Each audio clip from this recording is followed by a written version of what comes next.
All right, welcome everyone. We're so grateful that you've decided to join us from wherever you are in the world and at whatever time it might be in the world, should you be with us here live in person. If you are watching the recording of this webinar, I hope that this is a marvelous time of day where you have a great moment to sit, relax, and to receive some really incredibly insightful information, strategy, and next steps so that near, far, wherever you may be, you can earn your US teaching license and continue to grow in your journey to be an international teacher. My name is Joseph Pearson, and I serve as the Partnership Development Specialist here at Morland University. Today, we're embarking on an incredibly exciting exploration into the dynamic world of international teaching. Whether you're just starting your teaching journey or you're looking to elevate your career, the webinar we're going to embark on today is designed to illuminate the myriad joys and unparalleled benefits of being an international educator in this fantastic year, as well as guide you through crafting your own unique path to success, including the pivotal role of having a US teaching license and the way that you can get there. We're going to jump right in by inviting all of you who are with us as attendees to introduce yourself in the chat space. In a moment, I'm going to invite our webinar panelists to do the same, but to do so verbally. In the meantime, please introduce yourself, share with us where you are, and what you're hoping to gain from today's webinar. Our discussion today is going to begin with a welcome and introduction. Then we're going to dive right into the joys and challenges of working in international schools and why now this year, 2024, is a great time to teach internationally. We're going to talk about the benefits of getting your US teaching license, and then we're going to give you some strategic steps that enable you and empower you to do just that, to earn your license from anywhere in the world. As time permits, we will have a Q&A and a wrap-up. However, please note that you're invited to pose your questions throughout our conversation into the chat space so that you are able to help us to refine our conversation based on the questions that you may have. A little bit about Morland University. I'm honored to serve, as I said, as the Partnership Development Specialist for this incredible institution, which was established in 2011. Our mission is teaching teachers around the world to be resourceful problem solvers and tech-savvy educators through an online collaborative activity-based learning system designed for tomorrow's students in a dynamic and diverse world. And the way that we live into that mission is through our 100% online programs, including the Teach Now Teacher Preparation Certificate Program and 3 master's degree programs with 6 specialization areas. All of these can be completed in as little as a year. And we are really proud to be the first online program accredited by CAPE, in addition to many other accreditations and approvals that we have in order to do what we do. I'd like to now pause and give us a moment to hear from our panelists who are going to introduce themselves. Today, we have the privilege of being joined by some experts in international education. Dana Wattz is the Director of Learning, Research, and Outreach at the International Schools Services Organization, and Suzanne Thompson is the President of Morland University. Both are here to share their invaluable insights and to guide us all through this conversation and to help you on your path to becoming a licensed teacher and a successful international teacher. I'd like to stop sharing my screen so that we can allow Dana first to introduce herself and then Suzanne. Hi, my name's Dana Wattz, and I absolutely have loved teaching overseas. I think I'm one of the biggest advocates for it. I didn't find my way into international teaching until later in my life. I wanted to originally go into the Peace Corps, and at the same time I got into the Peace Corps, I went to grad school. And then as soon as as soon as I could, I went overseas. I think I was in my late 30s. I wish I had done it in my early 20s, but I did it with 3 children. And we lived in Bangkok, Thailand, and then in Delhi, in India, and then most recently in Hong Kong. And then when my kids went to go off to college, they said, Mom, we've never lived in America. We don't know how to live there. And I was like, Of course you do. You're American. And they said, We didn't grow up there. We don't know anything about it. So now I'm located in Princeton, New Jersey, and working with international schools out of our home office here in Princeton. But I travel a lot overseas and work with a lot of our schools, and I think it's the best kept secret in education. Thank you so much, Dana. Suzanne.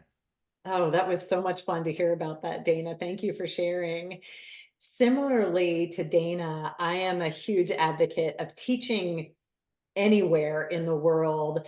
And much like Dana, I've had the pleasure, actually started with an apprenticeship teaching role, actually in between high school and college, lived in France and was teaching English in a French primary school many years ago, many years ago. But it was a phenomenal opportunity to explore the art of teaching and the art of learning a new culture and learning and mastering a new language.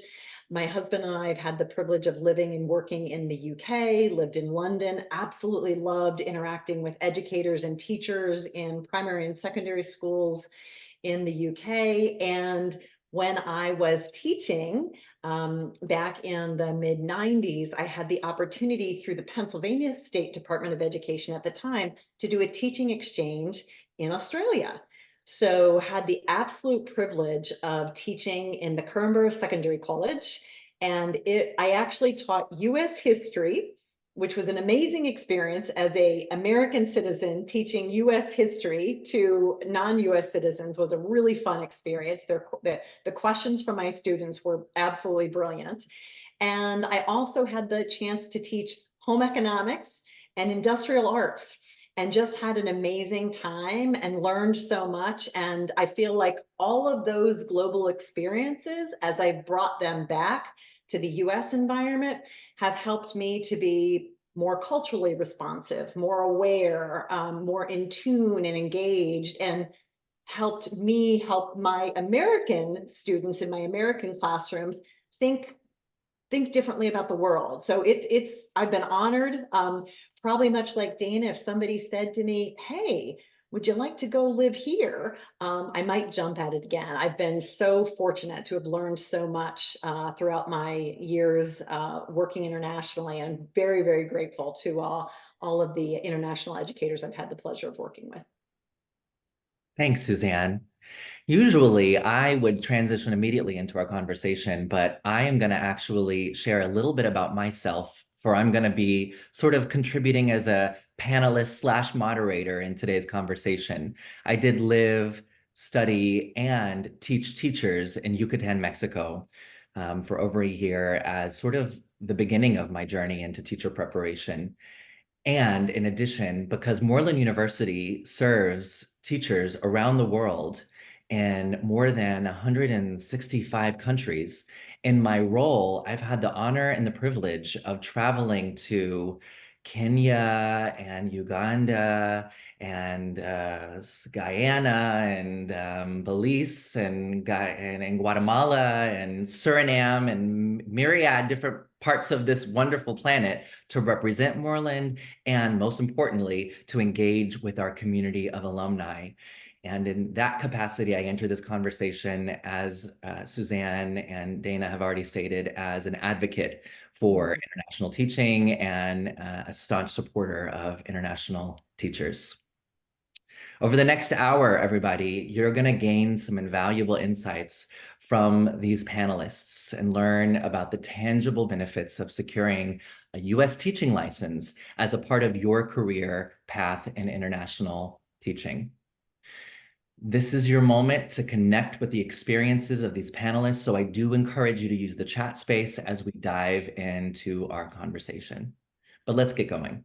We're going to start by exploring the global classroom, and I'd like to ask Dana and Suzanne, from your experiences as international educators and international educational leaders, could you share with us a story a specific story that encapsulates the unique joys and challenges of working in international schools. And tell us, how did these experiences shape personal growth for educators and for students alike? I don't know. Who'd like to go first? I can go if you want. All Go right, for it, Anna, Dana. take it away. So I tell this story a lot because to me, it just is so telling. So I was teaching seventh grade humanities. So it was half English, half social studies. And I was asked to teach about World War II. And I'm sitting there thinking, oh, this is the first time I've taught this overseas, no big deal. World War II, good guys, bad guys, right? And there are good guys, bad guys, right? And I'm sitting there and I'm thinking like, okay, I understand everything there is to know about World War II. And I'm going to teach this, this, and this. And I started to teach, and I realized I have one student from Germany who's terrified that everyone's now going to think that she is like Hitler and that she's a Nazi. Then I have two students who've grown up most of their lives in Russia.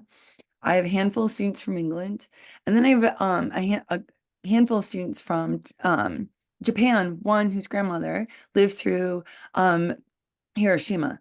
And I was like, wait a minute, this is no world event only has one lens. And it made me pause and then realize I really need to look at this from so many different, all the different ways that the world, it is a world war. And I had only ever thought about it from a very US lens. I need to think about it in a broader context. The student whose grandmother had lived through Hiroshima at the time we were using Skype, she Skyped in and talked to our students about what that was like, how it was as a child, and what it was like to escape and go through that whole experience. We talked about so many different ways that the war affected all of the different countries. And then I realized, like, even when I taught like the Vietnam War, it's not called the Vietnam War in Vietnam. It's called the American invasion. And so there are very different aspects of so much of what I was teaching that I needed to realize I needed I needed to look at it from a global perspective instead of a very US centric lens. And it taught me so much. I started to learn so much more about different literature, different authors, so many different ways to just look at the curriculum and re-examine what I was teaching. And I didn't realize some of the privilege or blind spots I had in my own perspectives of an educator that I really need to take a look at. That's so well said, Dana. And some of my experiences internationally are very, very similar. Looking at world events from multiple different lenses and multiple different cultures. I think that is probably one of my biggest takeaways from working and teaching internationally. A couple stories on a sort of a humorous side. I was teaching mathematics, and it dawned on me that I was coming up on a unit about measurement. And as an American citizen, I didn't grow up learning much about the metric system. So I realized I had to study pretty hard to be proficient in understanding the metric system. And one of my biggest takeaways from working with my students at the time on the metric system, and my students were, of course, um, incredible contributors to my own knowledge and understanding of the metric system, is the logic of the metric system, the mathematical logic of the metric system versus the system we use in the US is also fabulous, and I'm proficient in it, but it comes from some different standards and some a more has a more storied background as to where our measurement system comes from. And I was just fascinated by being put into a curricular and an instructional environment where I needed to learn something so differently than the way I had grown up, and realized there's a lot of logic to this. I wonder why we don't use this more often. So it was a great experience for me as a learner, but also to embrace thinking about something in an entirely different way. I would say, Joey, the other thing I really, really loved about working internationally, and some fun stories, is all of you that are on, you can hear the sound of my voice. It's a kind of a plain American sounding voice. I was working with a group of year 2 children in the UK. And I was introducing myself and very excited to see them. And I mentioned that I was an American. And now these are children who are 7 and 8 years old.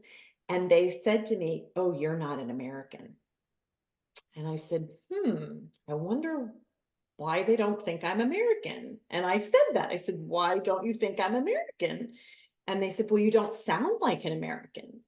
And I thought, huh. And I tested out a variety of different American accents. I tested out a Boston accent. I tested out a beautiful soft Southern accent.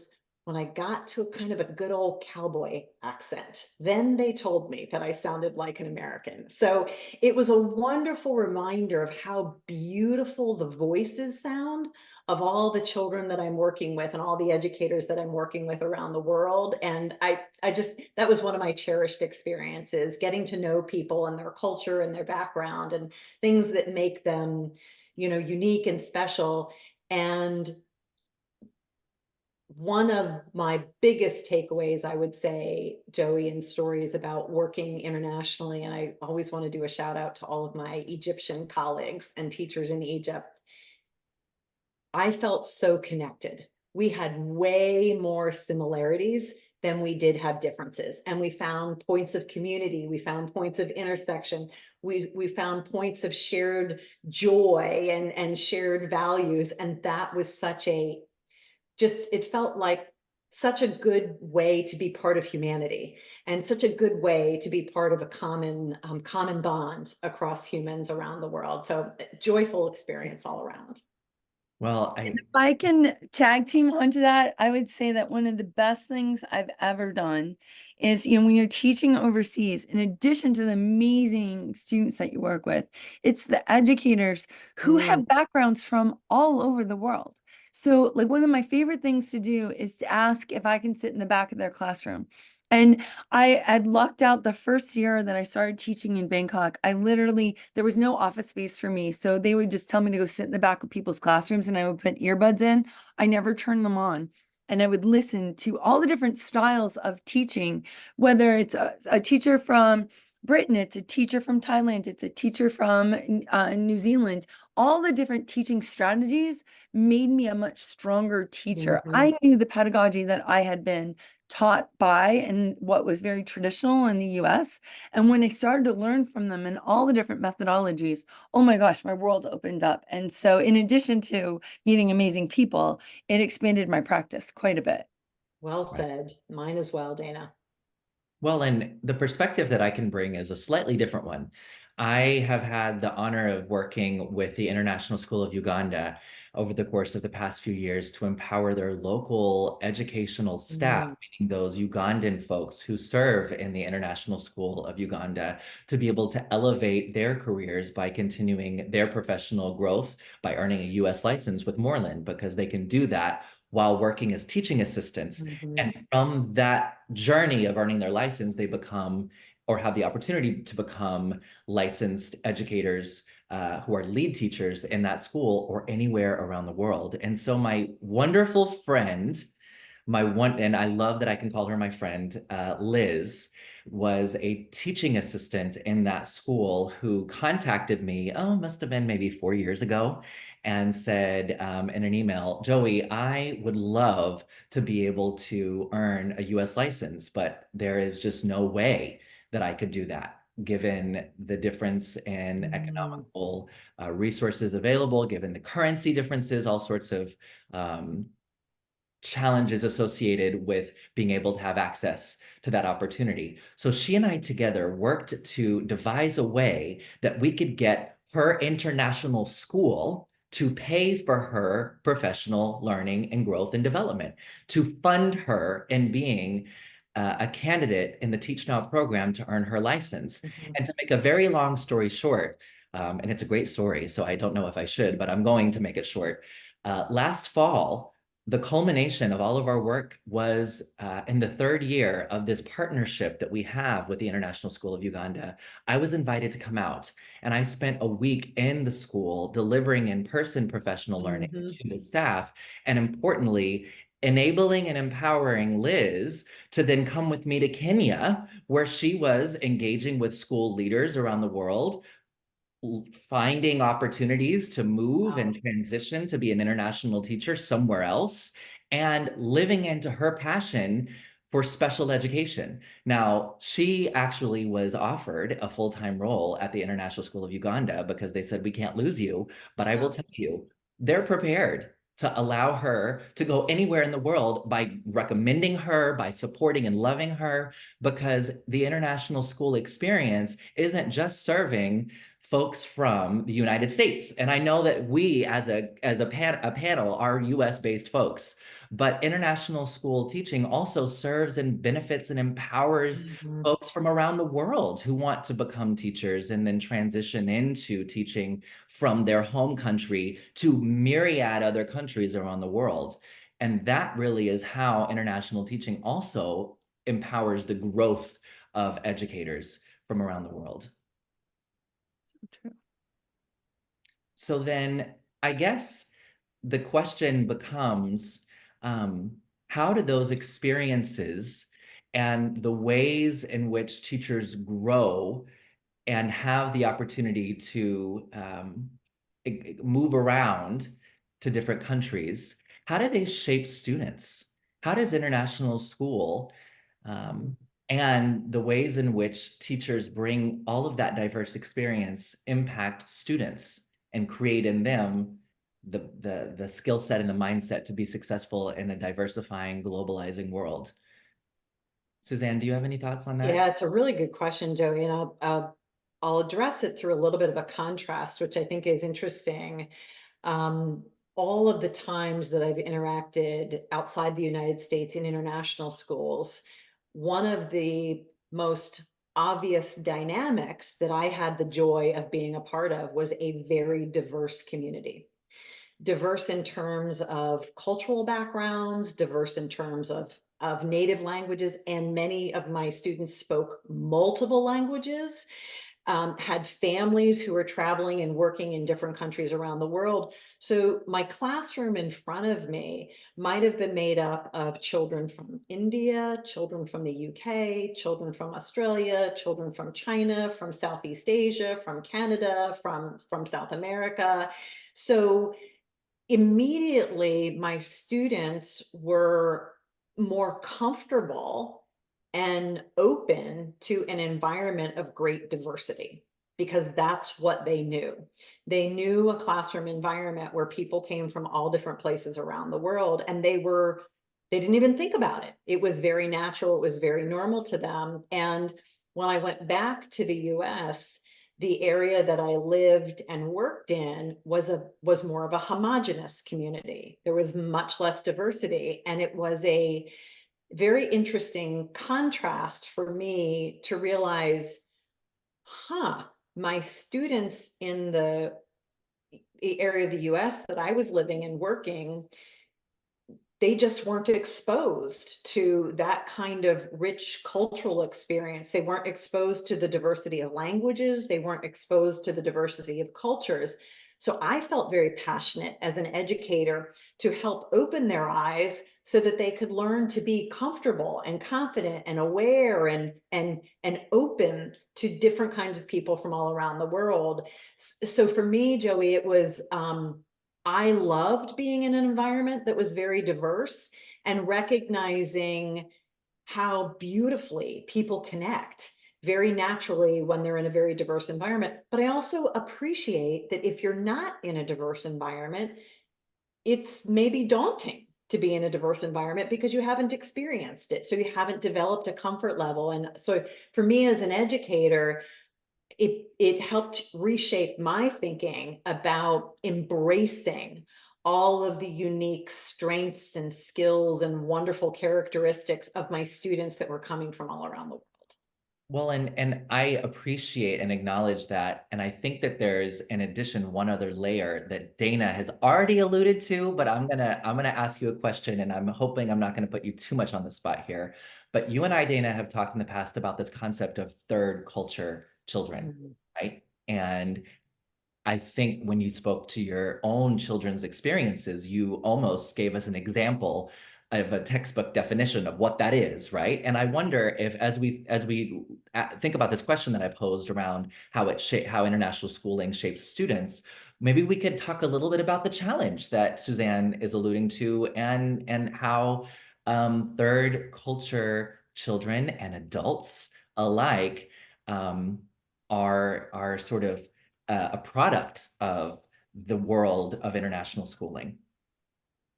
Well, I think all three of my kids they would definitely identify as TCKs, third culture kids, and they to give you some context. So, of my three children, two are blonde hair, blue eyes, and one is red hair with freckles. Being in Asia, they definitively stood out to the point where my middle son attempted to dye his hair black with shoe polish, and then he was in middle school, and then he took the shoe polish and went across his eyebrows like this, which picked up all the little hairs here. And then he took a razor and shaved them, so he had like really it was an interesting look in 7th grade. He did it behind my back at a shopping mall, so I wouldn't see him do it, thinking I wouldn't notice that he came home with black shoe polish hair and eyebrows. But it's interesting because they've learned, I see them gravitate towards children who look nothing like them. That is what they are used to. And I've seen that happen through now that they're all in college, they're college friends, they're lifelong friends. They feel most comfortable not actually being amongst people who where they could easily assimilate. It looks like they could assimilate. They actually can't. Like my son, my oldest son, the red hair with freckles, is fluent in Mandarin. That's what he majored in college. And he is most comfortable in Asia. I think he will live in Asia. I think he will move back to Asia as soon. He's actually currently like waiting for something with a job that will definitively move him to Asia. He's currently located in DC because he just graduated from school. But he I think my kids, and one of the reasons I chose Princeton, New Jersey, actually to live, is this is an incredibly international community because of the university. It is so diverse, and I wanted my children to still have that experience where I can hear multiple languages being spoken in the street. But they do find that culturally they have some reference points. We didn't have TV. They didn't grow up watching the same television stations. Now with Netflix, with all the different stations that you can stream, it would be easier. But I mean, literally 10 years ago, they were watching reruns of Brady Bunch that I would buy on a street corner and then put into our DVD player, because when we were in Delhi, everything was in Hindi or other Indian languages, and my children couldn't understand it. So I would buy the old reruns from the 1970s of the Brady Bunch, and that's what they grew up on. And then someone would refer to a cultural context of something, and my kids, it's just like right over their head. So there are things where sometimes they don't have a sense of home. That has been hard for them. That is a hard part of being a TCK, which is part of why they asked me to create an anchor in America for them when they went off to college. I'm a single mom, so that also puts that in context, right? Where we had an anchor somewhere here because they were trying to navigate and figure out here. Now, of the three of them, I think only one will end up living here. I think one has got one foot out the door, and the other one is studying political science for women in Asia. So she will most likely be in Asia. I don't see her staying in Maryland. And so I think there are pros and cons. The pros totally outweigh any of the cons, but there are some things that the kids learn and don't learn when you're overseas. But I think the learning that they do learn is well worth it. Well, and I it's important to say appreciate, that. Dana, Oh, that go you ahead, use Suzanne. the word sense of home. I think that's an interesting context to explore, because and maybe for all of our guests on the webinar this evening, this will resonate with my husband and I kind of like to go. We've felt very generously welcomed into different places that we have lived, and we've enjoyed feeling that sense of like, home is now in London, and home is now in Australia, and home is now in South America, or home is now here. And we've valued creating that sense of community and creating a familial sense of home with new neighbors and new friends and new educational colleagues and places.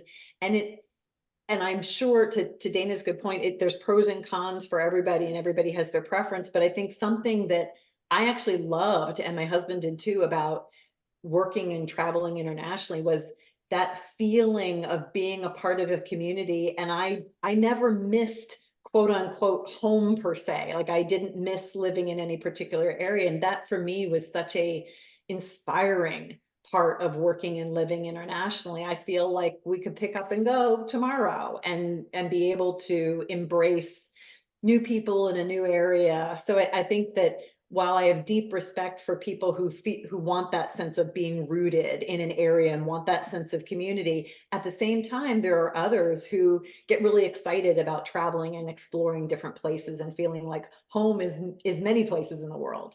Yeah. Suzanne, you and I have had long conversations about that very topic, Yes, and I we appreciate sure that. have, Joey. Well, I think we need to continue along the journey of this discussion by thinking about a little bit of the perspective of empowering educators to be successful in their work. Now, Suzanne and I are a part of Morland University. We are a US-based institution of higher education, graduate school of education, dedicated to empowering teachers to earn their license and to grow in their careers. Dana is with ISS, completely dedicated for many years to creating and fostering successful international schools. And part of that, obviously, is supporting the international educators. So my question is really going to be a little bit around, just a tad around the advantage of a US license. However, I must preface that by saying that we at Morland, and I'm sure Dana at ISS, we all hold the utmost honor and respect for the qualifications that teachers can obtain in different countries around the world. Mhm. QTS is open to those teachers in the United Kingdom. There is a valid and fabulous opportunity to earn a teaching license in South Africa. You can earn a Kenyan teaching license, and you have to work hard to earn those licenses in each of those places. And I'm sure I could keep going. However, I want to recognize that in an increasingly interconnected world, the international school world, a US teaching license has its benefits. And so I'm going to pose this question. How does a US teaching license serve as a lever for international educators in terms of their career mobility and the impact that they can have in diverse educational settings around the world? Joe, I think you hit the nail on the head right there by saying, there are so many amazing programs all over the world. Then there's also, however, a lot of the schools place a tremendous amount of value on that US certification. So much so that at one of my schools, your salary doubled if you had a US certification. Wow. And so then I had to do, similar to your story earlier about working with a host country teacher from Uganda and helping her, right? I did something similar to a lot of our host country teachers in India, and it's a game changer. And so if and in India, it was not fair that my colleagues had teaching credentials and all of the same things, but they were being paid half as much money as I was. That's just, it's just not fair. The fact that they were able to get certified and get either a certification or a degree, but at my school at the time, it was either one of those, as long as it came from the United States, doubled their salary. That's life-changing for them, for their children, for their future of their family. And so it is a truth that happens to exist within our schools. I think that might be because so many of our schools are run by a lot of people who have a US background, and they recognize what that degree or what that certification means. I do not mean that that diminishes any other degree or any other certification. But if you can do it and you can do it in an affordable way, which is exactly why I'm here. I audited the courses at Morland University many years ago, 4 years ago. I was so impressed. I think it is the best deal out there. And I'm not just saying that because the two of you are here. I say it, and you know this, Joey. You've heard me say it when I didn't even know you're there. But I really think it's the best program, and which is why ISS works with you so much, because anytime I have someone in or their certification lapsed, do it through Moreland. That happens to so many educators overseas. And in the past, you could have spent, 5 years in the Peace Corps, and then you want to go into a school and it's fine, right? But now they need it for visas. And a US certification helps with the visa process. If it opens up a door for you, the rest of your career is written, and so why not take that off the plate and add that to your CV, and then you have it, and it's good to go. It's going to open up doors. Joey, if I may, I could not be more aligned and in agreement with what Dana just said, and I'm thrilled that all of our audience members got to hear that perspective. Extending upon that, I've been really fortunate. I have my US teaching license from the state of Pennsylvania, but then on top of that, I've been able to earn my principal's license, my superintendent's license, various areas of endorsement. So to Dana's good point about the access from a career standpoint and a supporting your family standpoint, something else that is highly desirable is I had the opportunity to work in leadership roles, work in curriculum roles. And as you build upon that US teaching license, you continue to strengthen your CV, you continue to strengthen your career ladder opportunities. And there are almost endless possibilities of exploring all different kinds of jobs in teaching or jobs in schools or heads of schools or curricular roles or coaching roles, and building upon that US teaching license just continues to really strengthen strengthen and just open up the possibilities of career journeys and career explorations you have all around the world. Right. To piggyback on that, I went in, I had taught higher ed. Then I started teaching IB English, what was my first job internationally, right? And then I earned 2 master's degrees in addition to the one I already had once I was overseas. I went from an English teacher to a tech director because I was doing all kinds of stuff with e-portfolios. So then I kind of, changed tune a little bit. Then I realized with technology, it's useless unless it's integrated into curriculum. So then I started studying curriculum, also all paid for. So that was the second master or the third master's. Then I went from curriculum into professional development and did my PhD in educational leadership. But 90% of all of those degrees were paid for through professional development at our schools. And I've been able to really change my focus and trajectory in my career through the professional learning, and through one degree opens up another and another and another. And it just has helped me so much grow as a human being and explore other avenues. I didn't have to be one thing forever. Right. So we've heard from both Dana and Suzanne, I think, the benefits.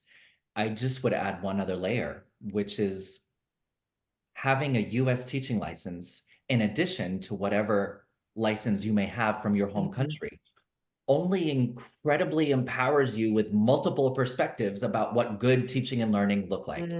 When we want to teach in international schools, we are only served by having experiences and training and preparation and networking from as many countries as humanly possible.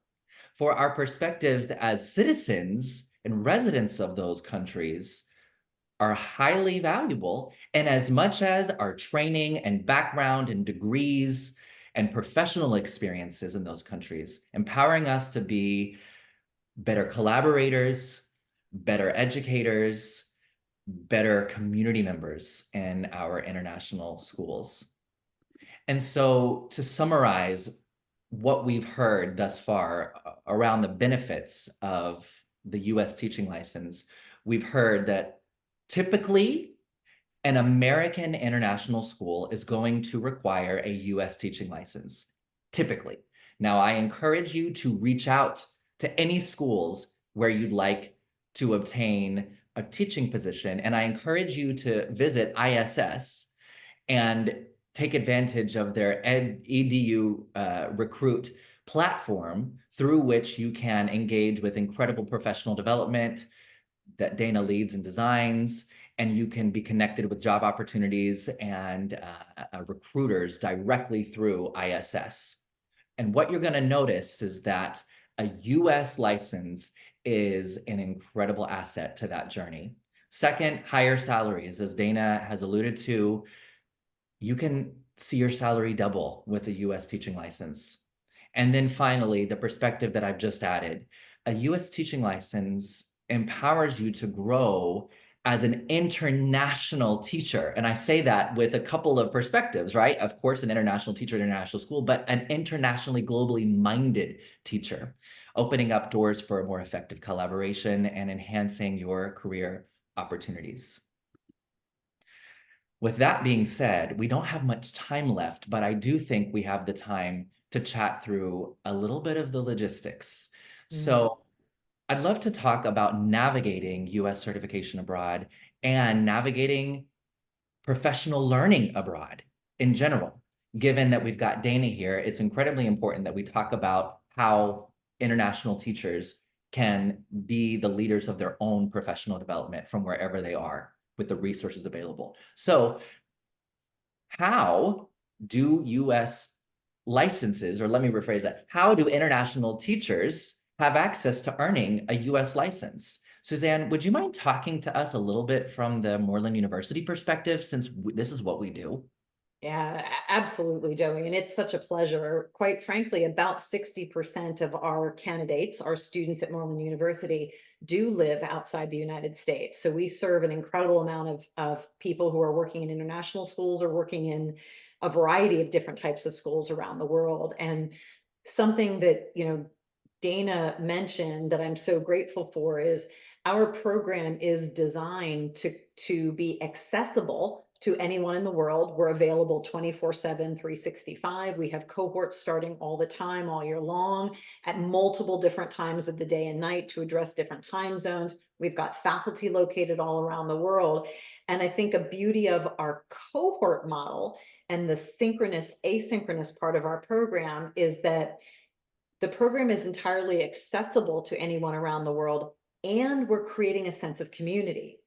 Our classes are in cohorts, so teachers are learning together with each other. And through that process, they're sharing, they're problem solving together, they're learning from one another, they're supporting each other through the process to learn all of the pedagogical knowledge they need to earn their US teaching license. And they're strengthening and developing their content knowledge and demonstrating their content knowledge throughout the program. So and at Morland, we're helping them. The faculty is incredible at helping them. Our staff is incredible at helping them along the way.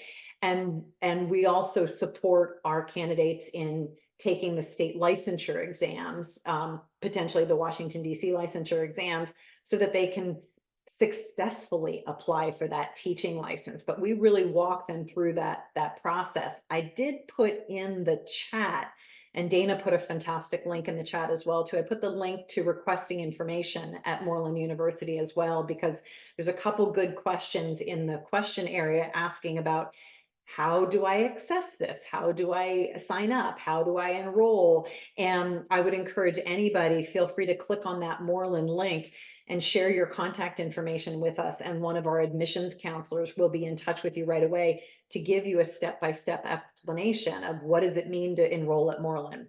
Our Teach Now teacher certification preparation program is only 9 months in length, and it's 24 graduate credits. So it's a very robust learning experience. And our candidates tell us they're successfully prepared for their license, they're successfully prepared for the classroom, they feel confident and competent in the work that they do in the classroom. So any questions, please don't hesitate to click that link, and we can help each individual explore the pathway to US teaching license at Morland. Well, I'd like to also invite Dana to talk a little bit about the EduRecruit website because it's important to note that we're partnered with ISS such that our candidates and alumni have access to those resources.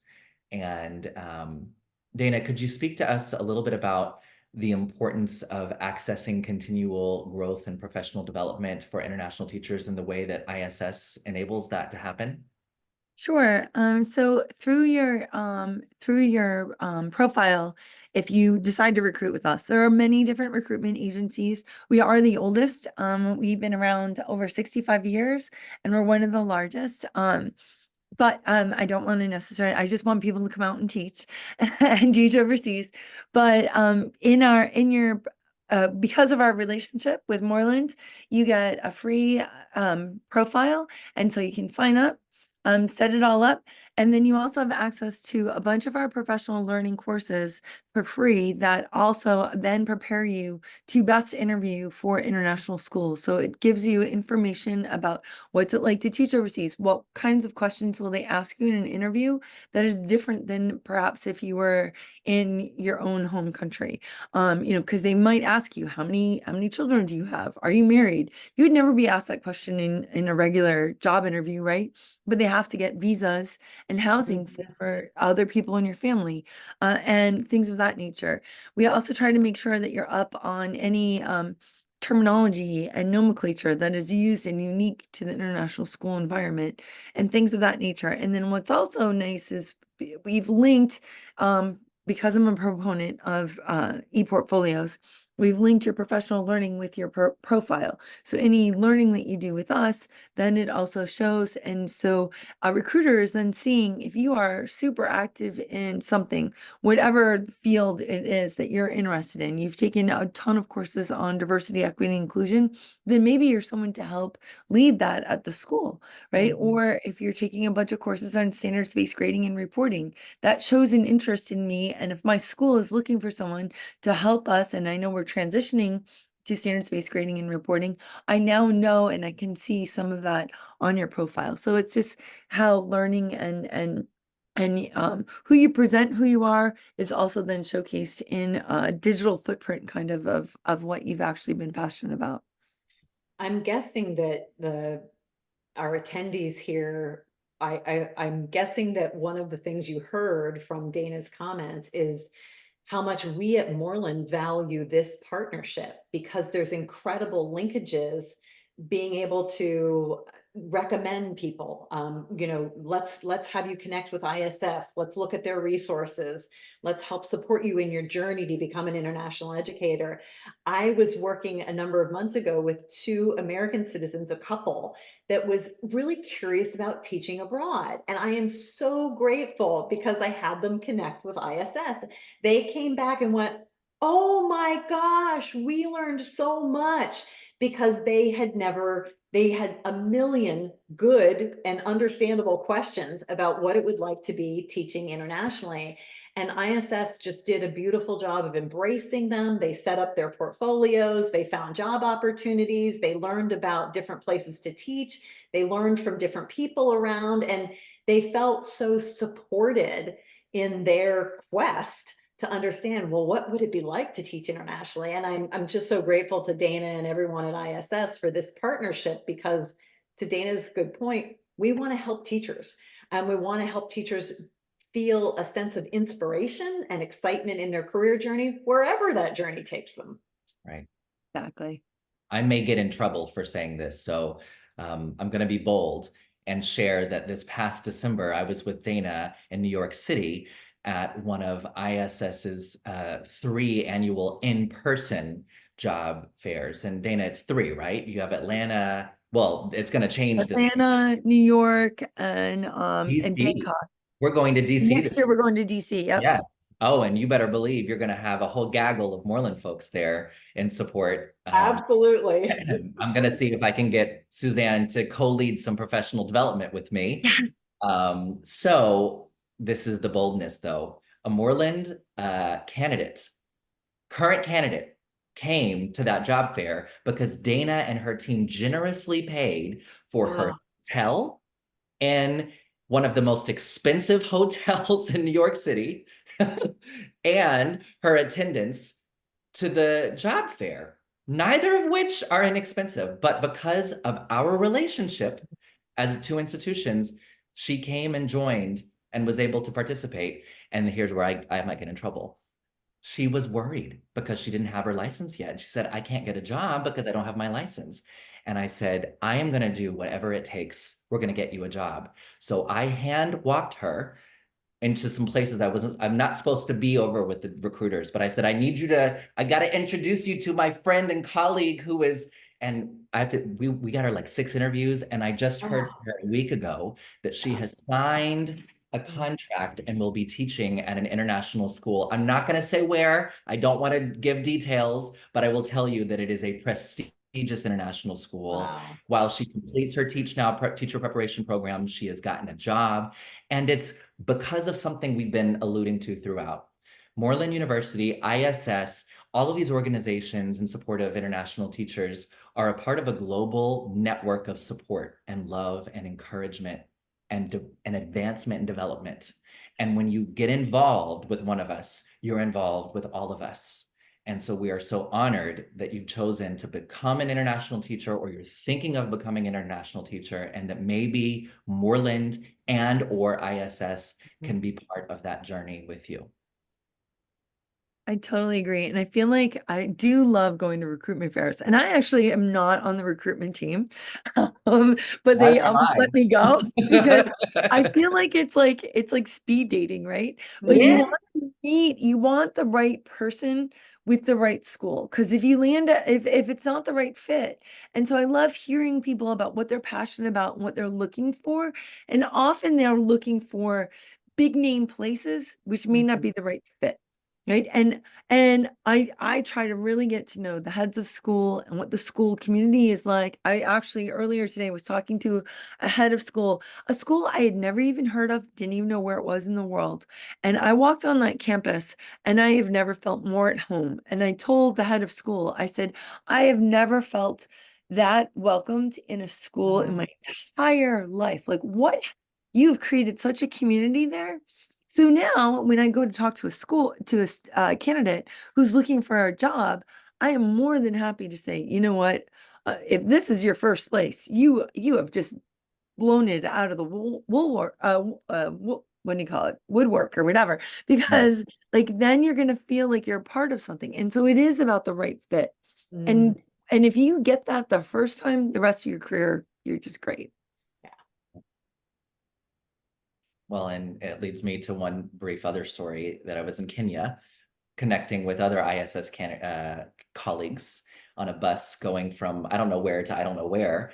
And next to me, I'm chatting with a wonderful woman who I'd never met before.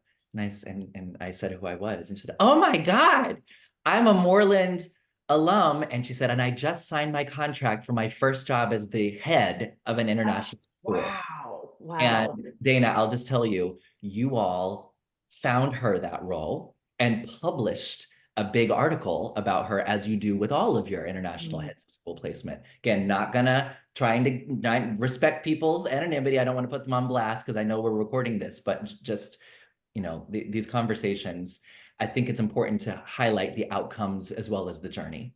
Yeah. And to help us to just sort of put what my colleagues are calling I think it's called tent poles. I'm not good at sayings. Suzanne knows I mess them up all the time. I know, but I'll put like some stakes in the ground about what it means to get a U.S. teaching license while abroad. You must attain a bachelor's degree.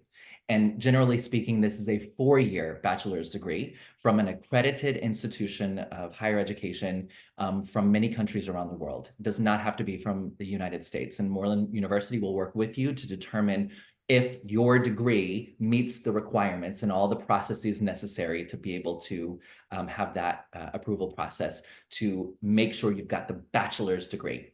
Then you work with us. We are the teacher preparation program.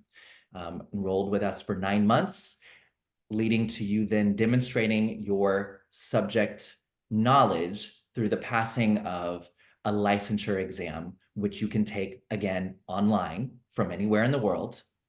Both the teacher preparation program and the demonstration of subject knowledge can be done from your international school without ever having to come to the United States. Then finally, before applying, you need to complete a background check. These are all things Morland University will support you in completing successfully so that you can apply for and obtain your teaching license in as few as 9 months, or continue on for 3 more months to earn a full master's degree in as little as 1 year. Suzanne, was there anything else that I need to cover, or did I pretty much get it all there? I think you covered it beautifully, Joey, and thank you so much for doing that. A comment from Azra in the chat caught my eye, and I wanted to call out the importance of Azra says the benefits of international connections. And it dawned on me that I feel extraordinarily grateful for.